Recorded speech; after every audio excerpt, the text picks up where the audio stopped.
नमस्कार, सुबह 9 बजे की खबरों में आपका स्वागत है। मैं हूं दीपक डोभाल। शुरुआत हेडलाइंस के साथ। हिंसा के बाद दार्जिलिंग में सेना तैनात, गोरखा जनमुक्ति मोर्चा ने किया बंद का ऐलान। सरकारी स्कूलों में बांग्ला भाषा को अनिवार्य बनाने का विरोध।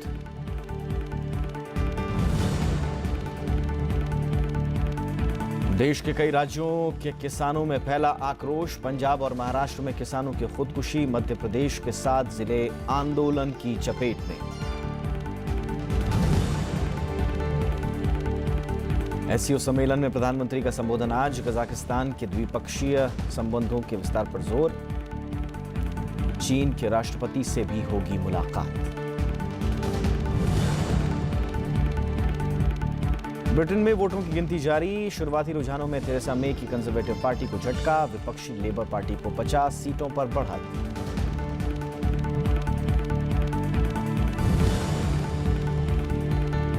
और फ्रेंच ओपन में बोपन्ना और गैब्रिएला बने चैंपियन। कोलंबिया के रॉबर्ट और जर्मनी की लारा को दी शिकस्त। चैंपियंस ट्रॉफी में 7 विकेट से हारा भारत।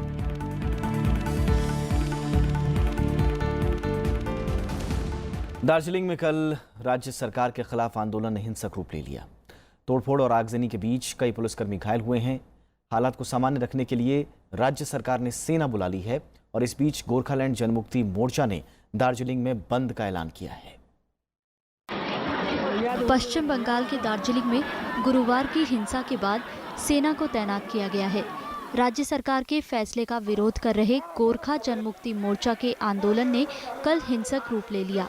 अलग गोरखालैंड की मांग करते हुए प्रदर्शनकारियों ने पुलिस पर पथराव किया। इस दौरान प्रदर्शनकारियों ने पुलिस की कई गाड़ियों में तोड़फोड़ की और कुछ को आग के हवाले कर दिया।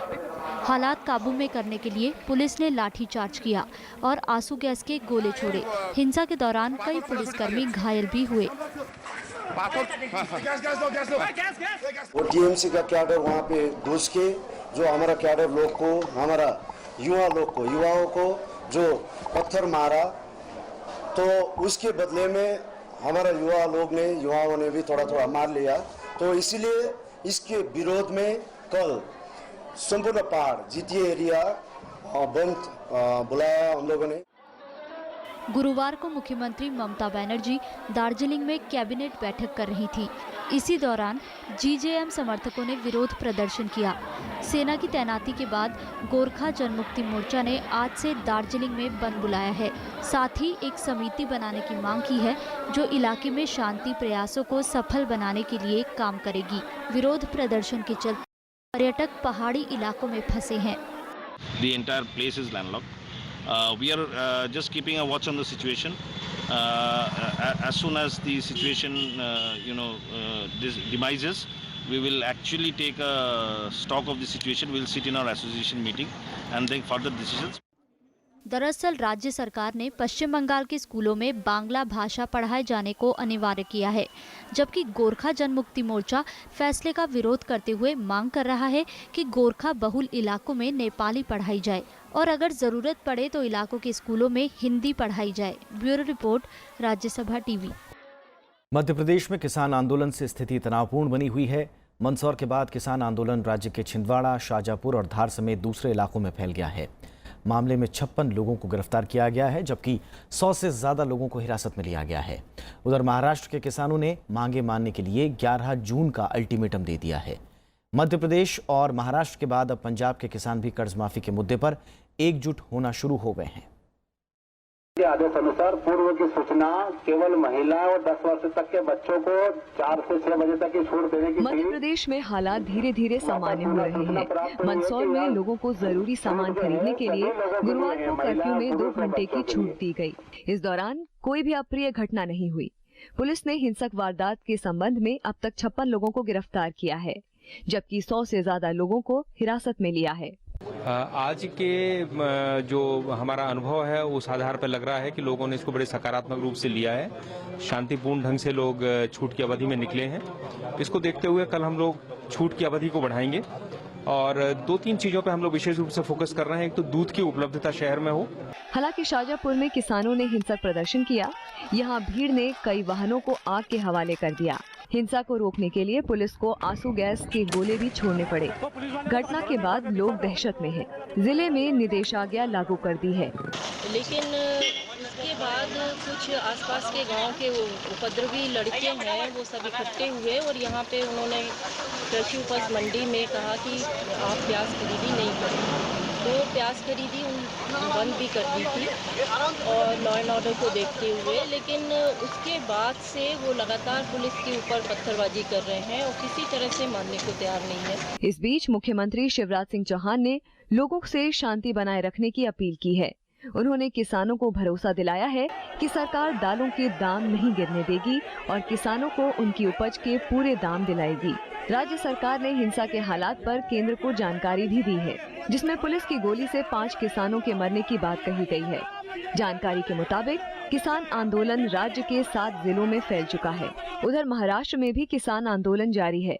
इस बीच कुछ और किसानों के आत्महत्या करने की भी खबर है। कल एक किसान ने कर्ज माफी की आस में मौत को गले लगा लिया।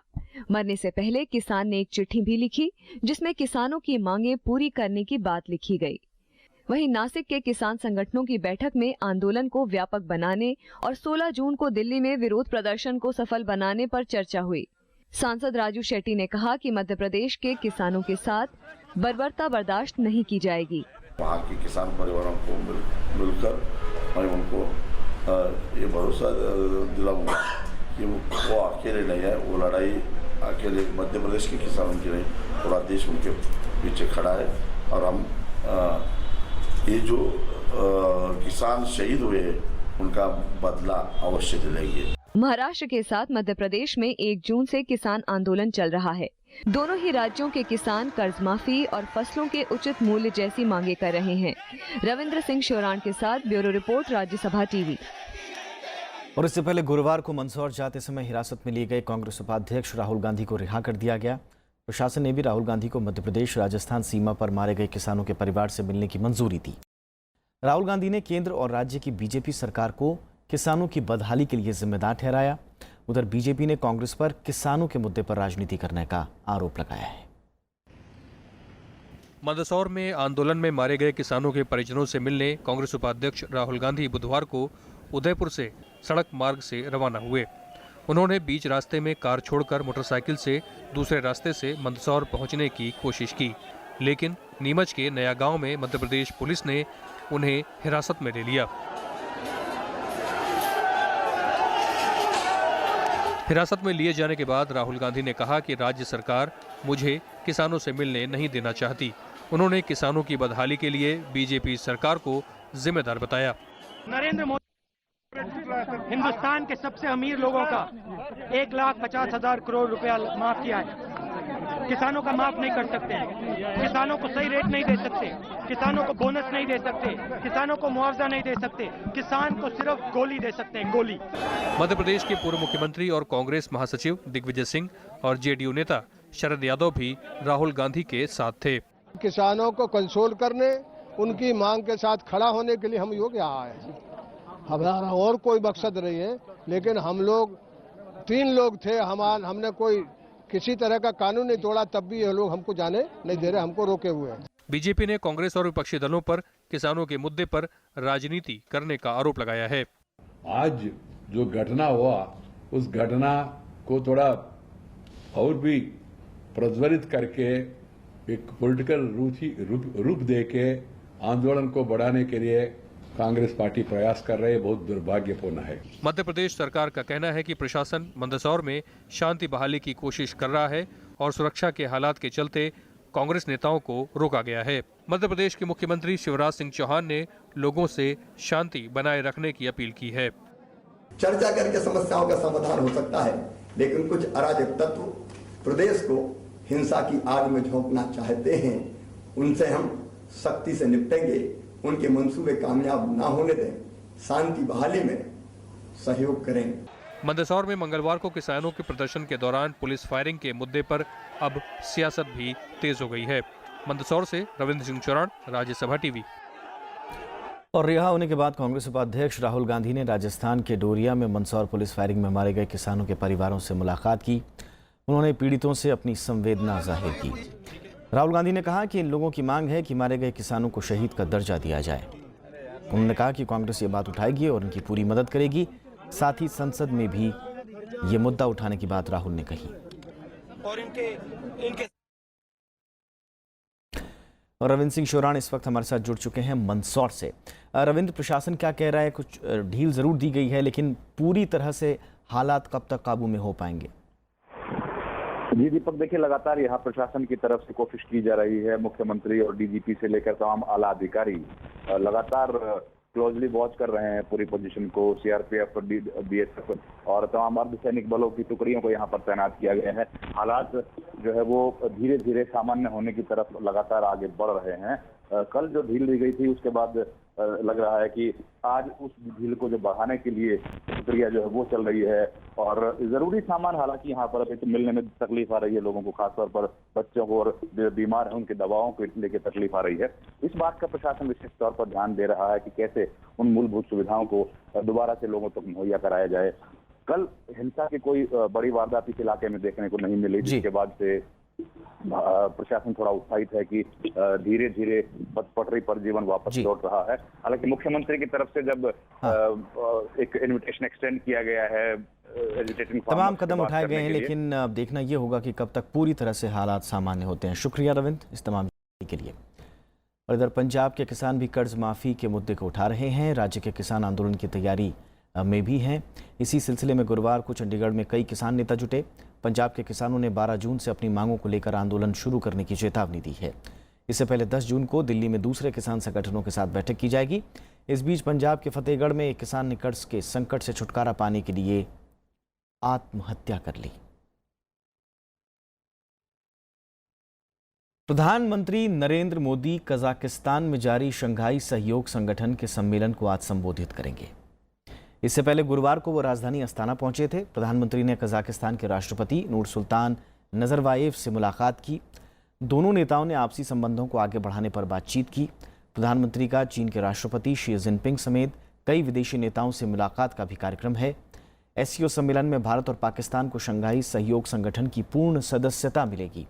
अभी तक चीन, रूस, कजाकिस्तान, किर्गिस्तान, उज्बेकिस्तान और ताजिकिस्तान इसके सदस्य हैं। भारत समेत 68 देशों ने कल कर चोरी रोकने से जुड़े एक समझौते पर दस्तखत किए। पेरिस में बैठक के दौरान करार पर दस्तखत हुआ। बैठक में वित्त मंत्री अरुण जेटली ने भारत की ओर से हिस्सा लिया। करार के तहत उन कंपनियों पर लगाम लगेगी जो कृत्रिम तरीके से व्यापार का स्थान बदलकर चोरी करते हैं। इसका मकसद वर्तमान कानून की कमजोरियों को दूर करना है। जानकार मानते हैं कि भारत में व्यापार करने वाली बहुराष्ट्रीय कंपनियों के लिए कर चोरी अब कठिन हो जाएगी। एक छोटा सा ब्रेक लेते हैं, जल्द हाजिर होंगे।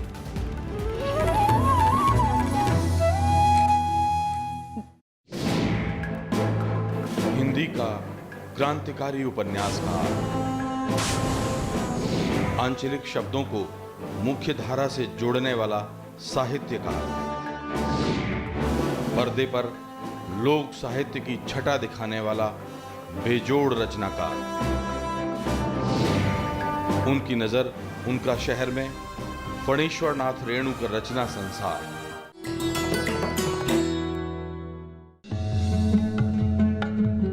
अमीर खुसरो देहलवी, सूफी संगीतज्ञ और शायर, हिंदी खड़ी बोली के पहले लोकप्रिय कवि, कव्वाली के जन्मदाता। उत्तर प्रदेश के पटियाली में जन्मे खुसरो हिंदी के अलावा फारसी में भी लिखते थे कलाम। फारसी शायरी में शेख सादी और हाफिज के समकक्ष खुसरो ने हिंदी कविता में भी खूब कमाया नाम। तबला और सितार जैसे संगीत यंत्रों का किया आविष्कार और भारतीय लोक कला को दुनिया भर में दिलाई पहचान।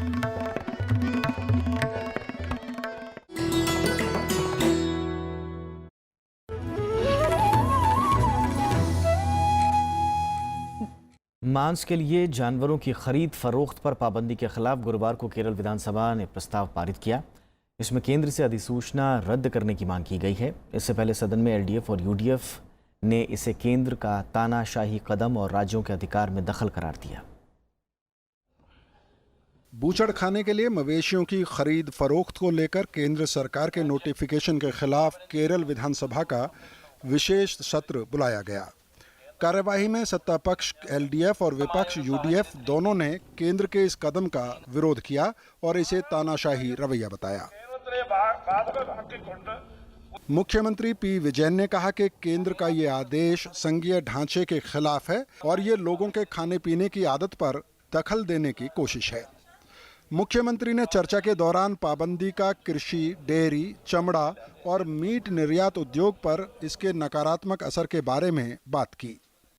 മൃഗങ്ങളോടുള്ള ക്രൂരത തടയൽ നിയമത്തിന്റെ മറവിൽ പൗരന്റെ വ്യാപാര ആഹാര സ്വാതന്ത്ര്യത്തിനുള്ള മൗലികാവകാശം ഹനിക്കുകയാണ് കേന്ദ്ര സർക്കാർ ചെയ്യുന്നത്. ഒരു വശത്ത് ഇത് ചെയ്യുമ്പോൾ തന്നെ മറുവശത്ത് ഈ മേഖലയെ ആശ്രയിക്കുന്ന ലക്ഷക്കണക്കിന് ആളുകൾ പട്ടിണിയിലാകും. चर्चा में दूसरे विधायकों ने कहा कि मवेशियों की खरीद फरोख्त पर रोक सांप्रदायिक होने के साथ मजदूरों और किसानों के खिलाफ है और केंद्र सरकार राजनीतिक एजेंडा लागू करने की कोशिश कर रही है। चर्चा के बाद सदन ने केंद्र से इस अधिसूचना को रद्द करने का प्रस्ताव पारित किया। Bureau report, Rajya Sabha TV. Kashmir में सेना ने कल घुसपैठ की एक बड़ी कोशिश को नाकाम कर दिया। सुरक्षा बलों ने 3 आतंकवादियों को मार गिराया। ये मुठभेड़ कुपवाड़ा जिले के नौगाम सेक्टर में हुई। इसमें सेना का एक जवान भी शहीद हुआ है। पिछले 48 घंटों में सेना ने गुरेज, माछिल, नौगाम और उरी में घुसपैठ की कोशिशें नाकाम कर दी। इस दौरान कुल 7 आतंकी मारे गए। कल माछिल सेक्टर में 3 आतंकी मारे गए हैं। सेना ने कहा कि इन आतंकियों को पाकिस्तान सेना का समर्थन हासिल था।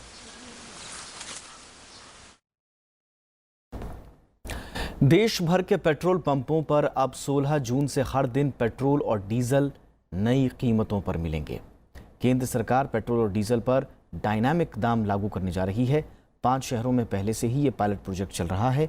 अभी पुदुचेरी, विशाखापट्टनम, उदयपुर, जमशेदपुर और चंडीगढ़ को छोड़कर बाकी जगहों के लिए कंपनियां हर 15 दिनों पर पेट्रोल और डीजल के दाम की समीक्षा करती हैं। रुपए में उतार चढ़ाव और अंतर्राष्ट्रीय बाजार में कच्चे तेल के दाम को देखकर ये बदलाव किए जाते हैं। ईरान ने 25 भारतीय मछुआरों को रिहा कर दिया है। इन मछुआरों को उनकी बहरीनी नौका से हिरासत में लिया गया था। विदेश मंत्री सुषमा स्वराज ने ट्वीट कर इसकी जानकारी दी। इन मछुआरों को मार्च 2017 से 5 बहरीनी नौका के साथ हिरासत में लिया गया था।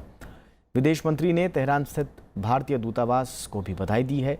मछुआरों की रिहाई को मुमकिन बनाने के लिए दूतावास के प्रयासों की उन्होंने तारीफ की। ब्रिटेन में वोटों की गिनती जारी है। शुरुआती रुझानों में प्रधानमंत्री थेरेसा मे की कंजर्वेटिव पार्टी को झटका लगा है, जबकि लेबर पार्टी को 50 से ज्यादा सीटों पर बढ़त हासिल हुई है। 650 सीटों पर गुरुवार 9 जून को मतदान हुआ था। कंजर्वेटिव प्रधानमंत्री थेरेसा मे ने पिछले साल ब्रेक्जिट पर आए फैसले को देखते हुए 19 अप्रैल को समय पूर्व चुनाव कराने का फैसला किया था। कतर के साथ संबंध तोड़ने के बाद सऊदी अरब और उसके सहयोगी देशों ने आतंक से जुड़े कुछ और लोगों और संस्थाओं की एक सूची जारी की है। इसका कतर से संबंध है। सूची में 59 व्यक्तियों और 12 संगठनों के नाम हैं जो किसी न किसी तरह आतंकवाद से जुड़े रहे या आतंकवाद को बढ़ावा देने से जुड़े रहे हैं। साथ ही कतर पर उनसे संबंध रखने का भी आरोप है। सूची में 2 ऐसे नाम हैं जिनको अंतर्राष्ट्रीय स्तर पर आतंकियों की फंडिंग करने वाला बताया गया है। हालांकि यूएस डिपार्टमेंट ऑफ स्टेट की पहले की रिपोर्ट में कहा गया है कि कतर ने उनके खिलाफ कार्रवाई की थी।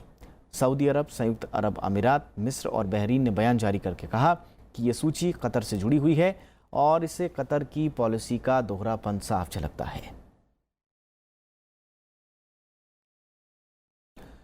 एफबीआई निदेशक पद से हटाए गए जेम्स कोमी के बयान से अमेरिका में राजनीतिक हलचल पैदा हो गई है।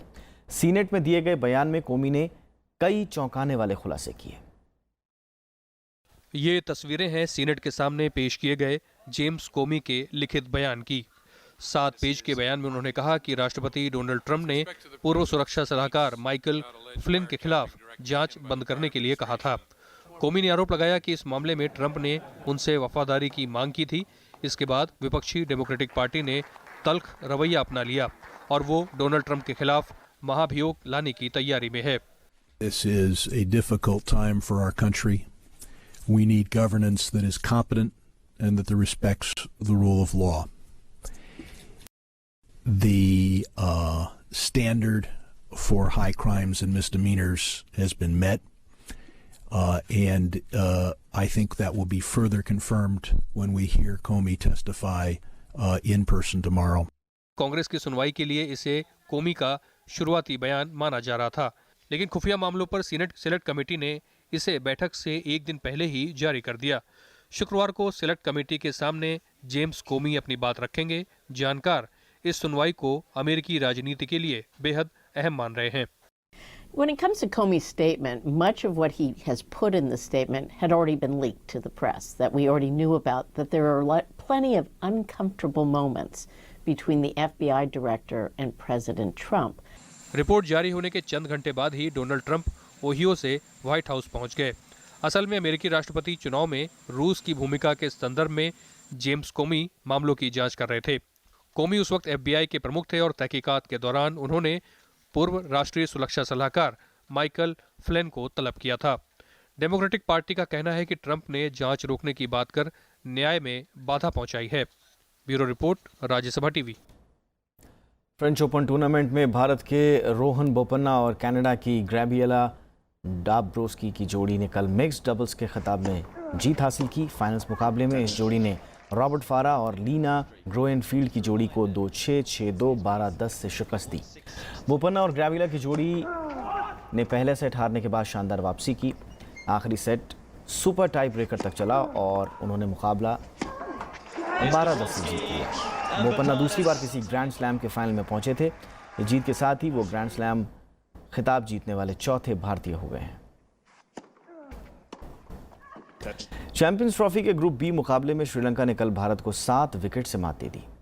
बल्लेबाजों के धमाकेदार प्रदर्शन के चलते श्रीलंका ने भारत पर यह जीत दर्ज की। पहले बल्लेबाजी करते हुए भारत ने निर्धारित 50 ओवरों में 6 विकेट खोकर 321 रन बनाए थे। इस दौरान शिखर धवन, रोहित शर्मा और महेंद्र सिंह धोनी ने दमदार बल्लेबाजी की, लेकिन विराट कोहली 0 पर आउट हो गए। 322 रन की चुनौती का पीछा करते हुए श्रीलंका की टीम ने सिर्फ 3 विकेट खोकर और 8 गेंद शेष रहते लक्ष्य को हासिल कर लिया। श्रीलंका की टीम ने 48.4 ओवर में 322 रन बना लिए। भारत को अब सेमीफाइनल में जगह बनाने के लिए रविवार को होने वाले मुकाबले में दक्षिण अफ्रीका को हराना होगा। आज़ादी के दीवाने बिरसा मुंडा की आज पुण्यतिथि है। बिरसा मुंडा 19वीं सदी के प्रमुख आदिवासी नेता थे। उनका जन्म 1875 में रांची जिले के उलिहातू गांव में हुआ। उनके नेतृत्व में मुंडा आदिवासियों ने 19वीं सदी के आखिरी सालों में उलगुलान आंदोलन को अंजाम दिया। 1 अक्टूबर 1894 को नौजवान नेता के तौर पर बिरसा मुंडा ने सभी मुंडाओं को इकट्ठा कर लगान माफ़ी के खिलाफ अंग्रेज़ों के खिलाफ मोर्चा खोल दिया। लगान माफ़ी के लिए अंग्रेज़ों के खिलाफ मोर्चा खोल दिया। इस आंदोलन में मुंडा जनजातियों ने अंग्रेज़ी हुकूमत और ज़मींदारी के खिलाफ सबसे महत्वपूर्ण विद्रोह किया। सन 1897 से सन 1900 के बीच मुंडाओं और अंग्रेज सिपाहियों के बीच कई बार युद्ध हुआ। पूरे आंदोलन के दौरान हज़ारों की संख्या में मुंडा आदिवासी शहीद भी हुए। बिरसा मुंडा ने अपने जीवन में महापुरुष का दर्जा हासिल किया। सन 1900 में आज ही के दिन उन्होंने रांची जेल में आखिरी सांस ली। हिंदी फिल्मों में प्रयोग का चलन बहुत पुराना है, लेकिन जिन निर्देशकों ने फॉर्मूले से हटकर फिल्म बनाने की शुरुआत की उनमें से एक थे राज खोसला। फिल्म जगत को राज खोसला ने कई यादगार फिल्में दी हैं। अपने बेहतरीन निर्देशन से उन्होंने लगभग 4 दशक तक सिने प्रेमियों के दिल पर राज किया। आइए याद करते हैं राज खोसला को उनकी पुण्यतिथि पर। नदी किनारे गाँव रे, पीपल झूमे मोरे आंगना, ठंडी छाँव रे। 1956 में आई CID फिल्म के बाद सभी इस गाने में छिपी पहेली को समझने में लग गए। लोग कहे मैं बावरी, मेरे उलझे उलझे बाल, लोग कहे मैं बावरी, मेरे उलझे उलझे बाल, मेरा काला काला दिल है, मेरे गोरे गोरे गाल। और इस पहेली का नाम था राज खोसला। इससे पहले उन्होंने फिल्म बनाई मिलाप, जो बॉक्स ऑफिस पर असफल रही। CID की सफलता के बाद 1958 में एक और सस्पेंस थ्रिलर काला पानी बनाई और वो भी हिट हुई। आँखों में सारी रात जाएगी,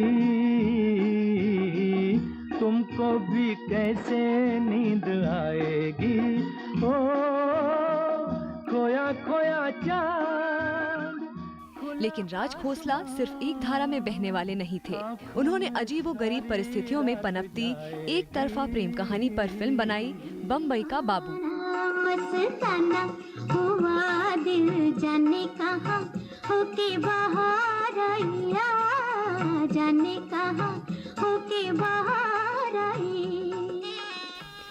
उन्होंने सस्पेंस, रोमांटिक, पारिवारिक और बाद में एक्शन फिल्में भी बनाई।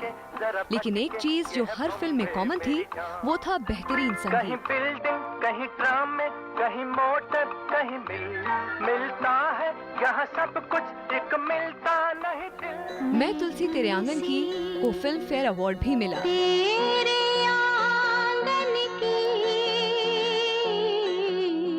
लेकिन उनकी बाद की फिल्में नहीं चली और वो गुमनामी के अंधेरे में डूबते चले गए और 1991 में राज खोसला ने दुनिया से विदा ले ली।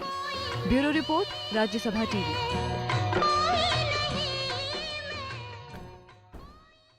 और आखिर में हेडलाइंस एक बार फिर से। हिंसा के बाद दार्जिलिंग में सेना तैनात, गोरखा जनमुक्ति मोर्चा ने किया बंद का ऐलान। सरकारी स्कूलों में बांग्ला भाषा को अनिवार्य बनाने का विरोध।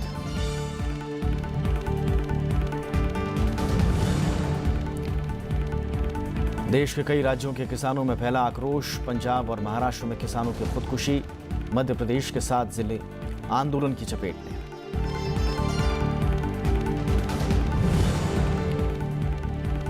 एससीओ सम्मेलन में प्रधानमंत्री का संबोधन आज। कजाकिस्तान के साथ द्विपक्षीय संबंधों के विस्तार पर जोर। चीन के राष्ट्रपति से भी होगी मुलाकात।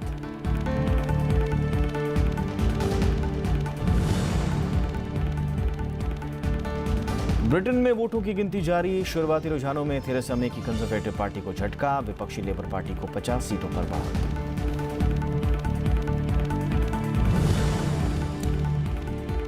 और फ्रेंच ओपन में बोपन्ना और गैब्रिएला बने चैंपियन। कोलंबिया के रॉबर्ट और जर्मनी की लारा को दी शिकस्त। चैंपियंस ट्रॉफी में 7 विकेट से हारा भारत।